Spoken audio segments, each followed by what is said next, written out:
it's the SWP Disciple checking in. This will be a quick one. I just made a quick run down to, I guess just outside of Hartford to visit a friend.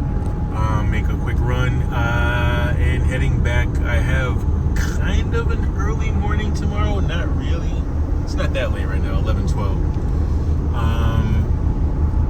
I do have to wait. I took tomorrow off, and, I got to go to the gym because I'm a fat bastard, and I need to keep pace with, like, burning my calories based on, how I eat and stuff. As I'm, actually, let me close my sunroof. As I'm driving right now, got a big old bag of Skittles right next to me. I gotta cut that out. So yeah, I'll get right to it. This will just be a quick one. Do we get an apology? So by now, it's been a couple days. We see who is the likely assailant, shooter, assassin, asset, whatever you want to call him. What is it, Tyler Robinson? I don't know that I've met too many Robinsons that were not black in my life, but here we are. So, I'm a guy who deals in probabilities and not possibilities, unless it's like, something that I really gotta have, or you already have heard me like kind of like bellyache over my ex or whatever. At this point, it's like a very scant possibility, not a probability at all. But in general, in my life, I deal in probabilities and not possibilities. So we kind of knew. All right, before I get into that, so one thing, like whenever I'm in like a corporate situation and I feel like somebody's trying to pull a fast one, and it's been a while since I've been in the situation, and I was innocent. There's no point in getting into whatever it was. It was more like an adjacent type situation, but basically, so how do I want to phrase this? So sometimes in corporate America, what I'm learning, whenever somebody just doesn't like you for whatever reason, and you can't really put your finger on it, a lot of times, unfortunately, it's racism. In normal life, sometimes it's just good old-fashioned like contempt. A lot of times they didn't like you to begin with, but they just didn't really have a reason, and after a while they couldn't take it or whatever. Any number of reasons, but it all kind of like spirals around the post of dislike, contempt, right? I kind of look at racism the same way, because we're not,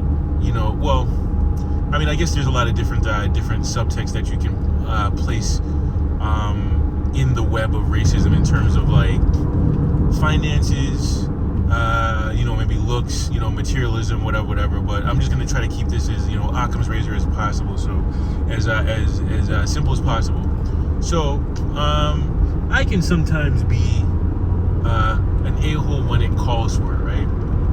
So a lot of times when somebody, especially if I'm just around like not kinfolk, and they're I'm basically either being accused or it's being intimated like, oh, what are you trying to disguise here, or what are you trying to hide, or whatever, like they're investigating something, whatever. Again, it's been a very long time since I've been in this situation. I'll just say it's not like I can hide or anything, and they know exactly what I'm talking about because I don't look like anyone else. There's not like there's nowhere for me to find cover, and that annoys them, which is the intent. So they're on Utah, one of the whiter states. I actually like Utah. I've been there last year, spent a little time there at a buddy's house, and quite scenic, very nice enough people that I've met and stuff. Obviously, I'm not someone who's very taken with people's like bedside manner and please and thank you and all that or whatever, which is nice, right? It's better than the opposite, don't get me wrong. But as we're kind of finding out with like Charlie Kirk, I didn't follow him, to be honest with you. Like, I knew of him and I've listened to him here and there, and he'd be like on panels, like whenever there was like a six-way panel, whatever, anything with like, say, like Destiny, I'm a big fan of, or I think he might have appeared like on Piers Morgan one time. I mean, I don't like Piers Morgan, but like you get the idea. If it's like kind of like a multi-way, I find those to be pretty dynamic. Like one-on-one discussions, a lot of times what happens is they're long form. It's a lot of like, well, this is what I meant. No, this is what I meant. Like a lot of like clarification, because what ends up happening in a one-on-one debate, if they're like evenly matched, I guess even if they're not evenly matched, one person will kind of like dip their toe in the water. They'll kind of see the debate going a certain way and that they're being like disproven or cornered or whatever, and then they'll just kind of like reclassify what they just said, and you got to start all over again, and it takes forever.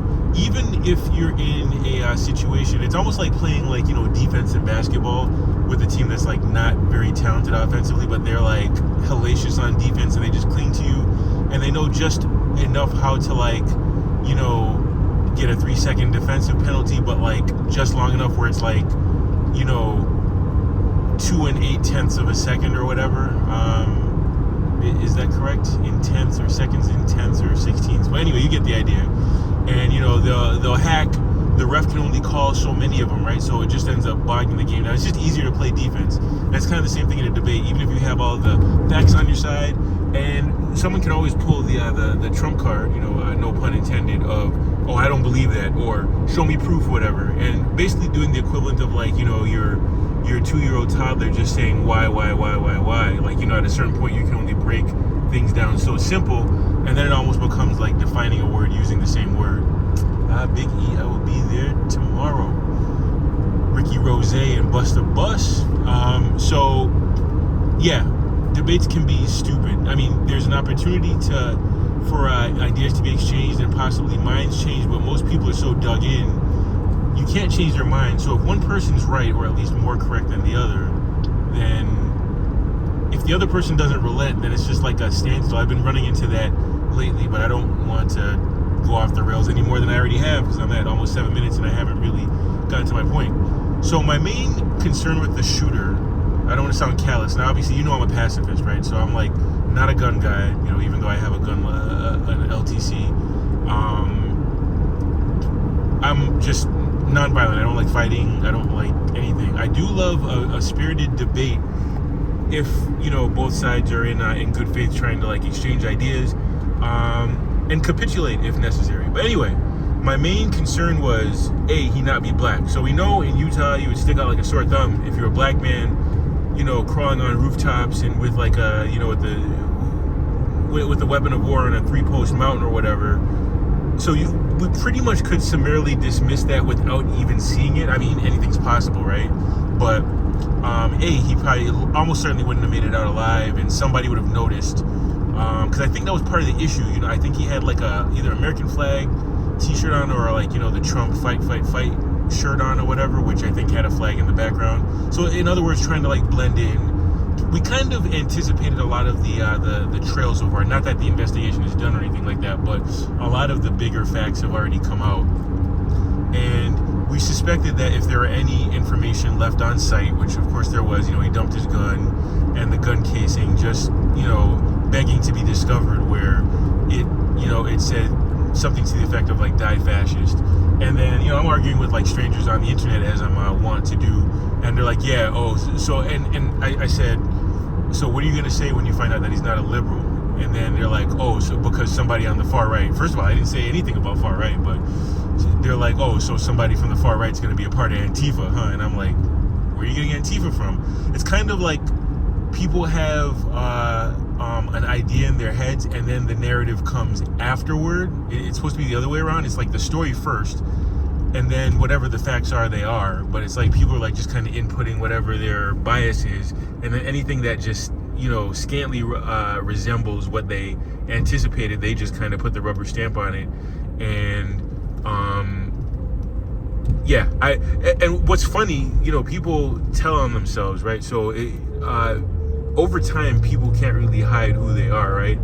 And a lot of people, like, I won't bog you down in too much detail, but they're like low-key admitting that like the right are like fascists or fascist adjacent. But anyway, Republican family. I have low-key like a dear friend. Like, we went to middle school together and high school, and then after high school, like, we still kept in contact. Matter of fact, he just hit me up for my birthday last week. And he was from Utah originally, but his folks had moved out here when we were kids. And he was one of the very first people that I met. I was on the chess team with him in high school. Yes, I was on the chess team, board one actually, junior year. when we made it to like the Western Mass Finals. But what was I gonna say? Yeah, but now he's from Utah, but actually lives in Arkansas, working for like Walmart headquarters. And he reached out or whatever. And geez, where was I going with this? But anyway, he's from Utah. You wouldn't see too many people looking like Disciple out there. So that was my first concern. Let's get the black folk out of this, right? And I find it weird that there were like death threats to like HBCUs and stuff like that. So again, very much like a chaotic situation, almost like the inflation that we just came out of, and it seems like we might be heading back into, right? So, supply shortages, supply chain shortages, people sitting at home with a fistful or a wad full, however that saying goes, of like PPP cash and stimmy checks, and they're no longer commuting, no longer brown bagging it to the office because everyone's like sheltering in place and working from home. So we just had, at one point we had like 5 trillion excess dollars in the world. That's like a considerable amount of money. I know it's like the whole world, but for a world that's usually like deficits everywhere, debt everywhere, to have, and that was back in like 2021, 2022, we had like an excess of money, which of course, that created inflationary pressure. But what ends up happening is, corporate greed, as much as people will eye roll and like, oh, that's just like, murmurings of the left, and it's really because of all this printing money and all these Biden policies or whatever. But a lot of it is corporate greed, right? So how can you discern between, and I saw this like point blank firsthand, as I was like a Jolly Rancher tropical addict, among other things, Skittles too, I guess, which I'm trying to wean myself off of. Anybody got like a high fructose corn syrup vaccine or something? But so I can be inoculated. I went there all the time to the corner store. It was like $2.99 for a long time, and then I think he started to notice that I was buying up all the supplies, because I was literally buying like a 6.5 ounce bag like every day, making it sound like drugs. And then one day, the shipments would come in every Tuesday and Thursday, and I think this was like a Thursday shipment or whatever. And then I noticed that it was $3.49. And then pretty shortly after, $3.99. Now, I doubt that his cost went up. Certainly not that quick. I think that was just the recognition, an enterprising, fellow, I shouldn't say fellow because I'm not Middle Eastern, but, Middle Eastern man realizing like, oh, I order these like 15 bags at a time. I can make a very seamless extra $15 with no extra effort or whatever. And voila, there's your inflation. So it's kind of the same thing with chaos, right? So while, we have this, at least for a day and a half there, like this right versus left war. I mean, it's still there, but it's starting to simmer down. We're starting to get an idea as to what happened. And they're like, hey, one thing that we can agree on, we don't like the black folk too much. Let's get at them, and it'll just be in the middle of the chaos. We'll create a narrative around it and say, what about Chicago, or whatever you need to say, and then, to kind of explain it away.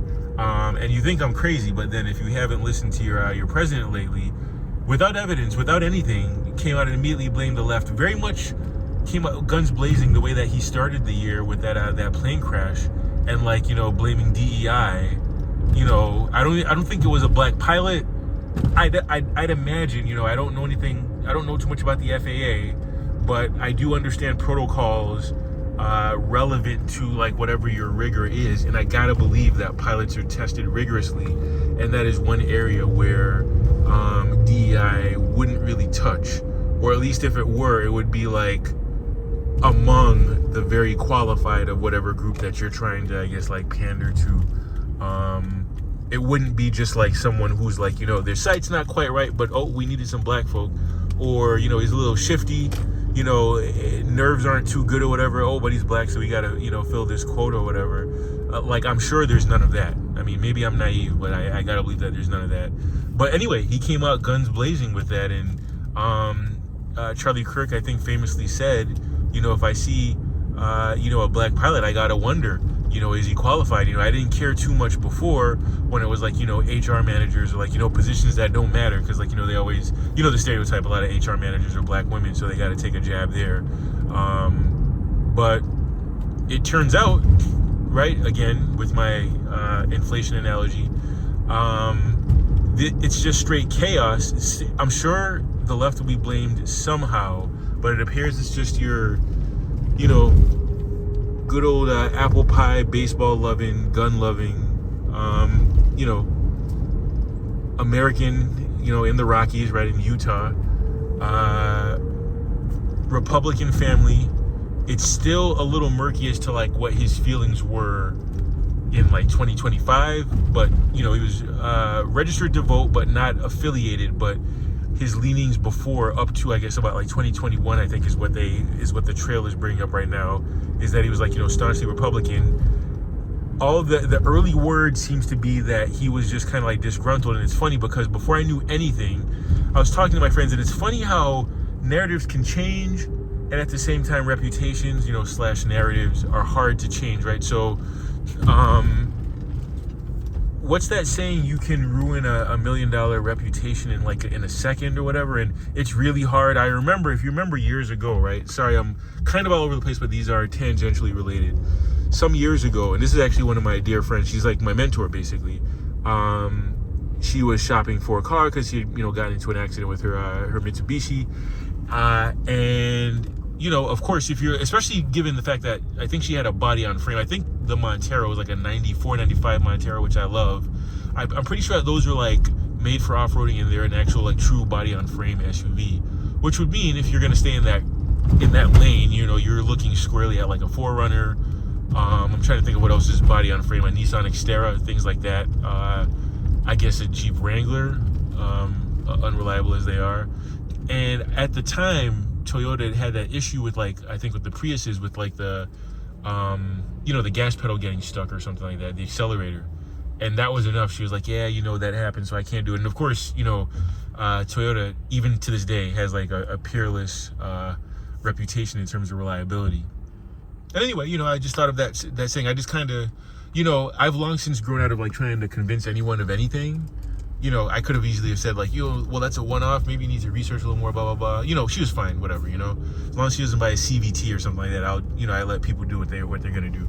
But I just kind of did one of those.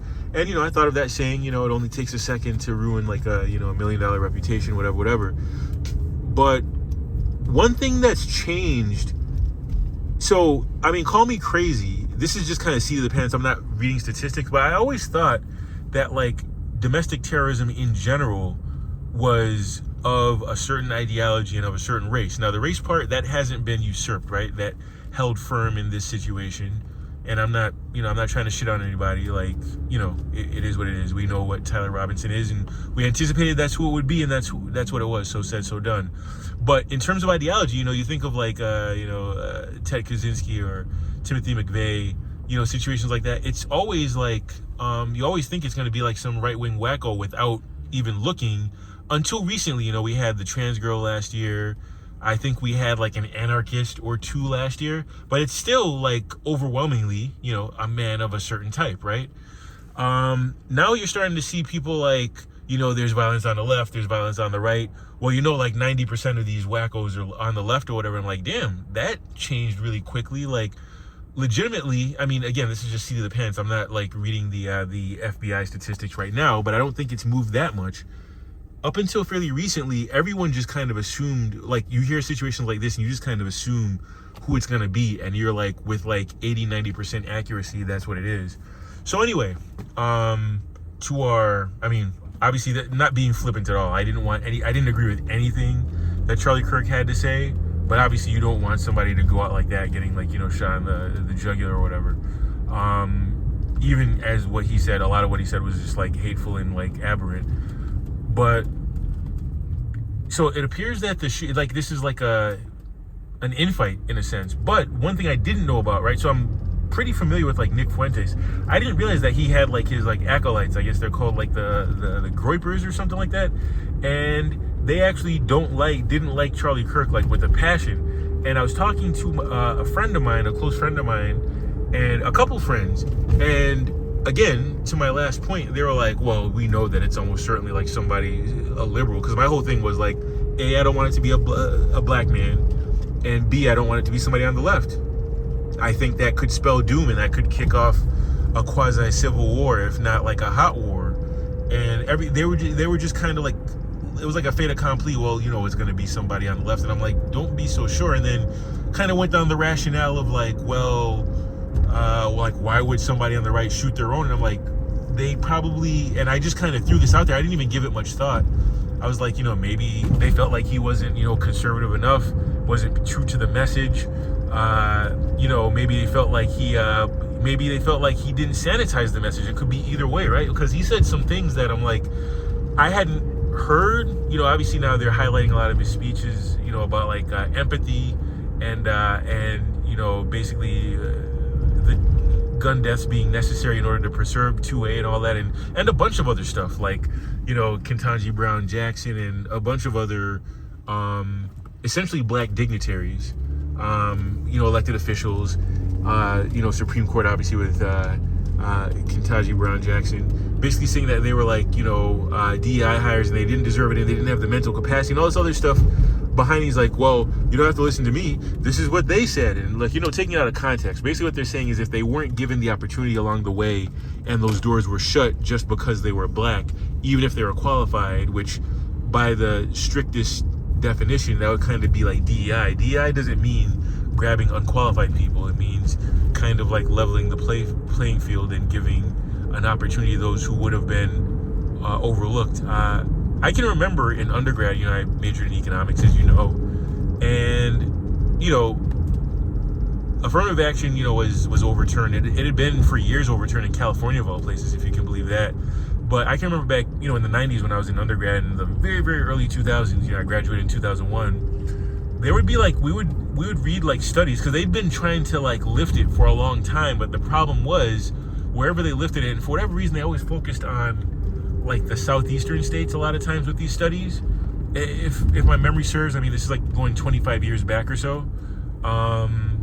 Also crazy that we just, commemorated 9/11 yesterday, which has already been 24 years. That's definitely like I remember where I was when it happened type of thing. So anyway, whenever they did these studies, whenever they lifted affirmative action, patterns of discrimination set in like almost immediately. So they just couldn't. It was almost like an equivalent in a lot of ways of like the ACA. The Republicans have been trying to write, a new Affordable Care Act or a Trump Care Act or whatever. And it just comes out so like ridiculous that they can't do anything. They just have to rip it up. And, that's why he's been promising, from scratch, much better healthcare plan for like 8-9 years now, 10 years really. And we're no closer to anything. But yeah, so to wrap this up, this is already bloated. It's like 23 minutes almost. Not a black man, not a liberal. I'm sure somehow this will be connected. They're going to try something, right? So I'm like, I'm better bachelor, like I guess I'm a glutton for punishment. So and they're all like, we're done. This means war because they're at war with us, and we're going to stop being the peaceful ones, that's rich. And a bunch of other like sanctimonious, so nice C8, it's the right color. Too bad for Chevy, they made too many of these, right? So there's a difference in, sorry, I'm going to get back to finish this up, but there's a difference in philosophy with like American automakers and like, Japanese, European or whatever. American automakers, they'll make as much of a car as you want, unless it's like explicitly like low production. They'll make as much of a car as you want, plus one. And that's why there's so many C8s on lots right now, and the base ones anyway have really come down in price. You can get a screaming deal on a C8 right now if you're willing to drive like a base, which is plenty fast for most people. The Z06s obviously are still expensive, and the ZR1 is going to be expensive for a good while. Whereas like, Japanese cars, like sports cars, German, they build them to a certain amount, and which is what kind of, keeps the price up. Sometimes even if it's just like a regular type car, like, the Nissan Z, which hasn't really taken off the way that it should have, but they still, go for a decent amount. And there's a manual coming out for the Nismo version, which it should have been from the beginning. Anyway, so I'm happy that it's not a liberal. Obviously terrible situation. Just by really just a stroke of luck, right? Because it really could have been anyone, right? Especially with the way, emotions are running high, and our, certainly on one side of the aisle, our government officials aren't doing a great job at like, turning down the temperature. It really could have been any whack job. I am very happy, not happy that, someone was assassinated. but that it was not one of ours. And then, like, we'll just kind of go from there. I'm sure they'll try to attach it, but it looks like the arrow is starting to point towards like a faction of, as we learn more about Tyler Robinson, it's starting to point more towards basically like infighting. And it's crazy that from like the second it happened, again, I deal in probabilities, not possibilities. I was like, there's a huge chance that it is still someone on the red side that's a Republican, but it's like they feel like Charlie Kirk's message wasn't curated properly. And what I'm hearing, again, I'm very familiar with Nick Fuentes, but I'm not into it that much, because at a certain point, it's just like, all right, so he's just a racist, kind of a Christian nationalist, and all right, it's like whatever. Seen one, seen them all.